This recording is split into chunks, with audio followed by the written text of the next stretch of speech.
Au début, il y a 10 ans, pour moi, tout ça, c'était faux. Charlatan, plus. J'avais des médiums connus et qui me disaient tu vas être médium, tu vas être médium, tu vas être médium. Pendant 7 ans, j'ai attendu. Rien n'est arrivé. Alors à un moment, j'ai dit bon, je veux être médium dans ce cas-là. Je veux. Ça marchait pas. Donc j'ai dit il y a un problème quelque part. À un moment, j'ai dit j'étais en soins, j'ai dit j'arrête. Et puis voilà. Et tout s'est ouvert. Donc j'avais rien, j'entendais pas, je voyais rien. Je faisais mes petits soins. Mes mains travaillaient depuis des années sur les personnes. En magnétisme pur. Okay. Exactement. Et un jour, j'ai dit j'arrête. J'en ai rien à faire, j'arrête.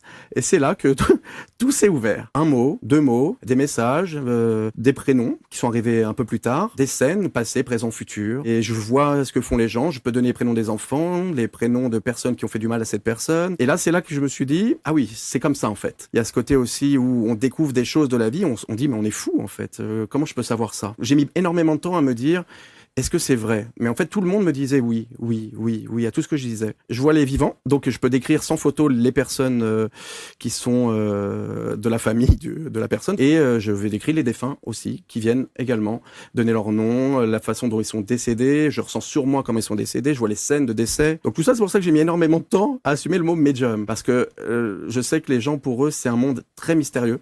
Comme pour moi, au début, il y a 10 ans, pour moi, tout ça, c'était faux. Charlatan, plus. C'est vrai? Voilà. Vous faisiez partie de cette catégorie-là. Exactement. C'est pour ça que je ne critique pas trop les gens qui n'y croient pas, car j'étais comme eux il y a 10 ans.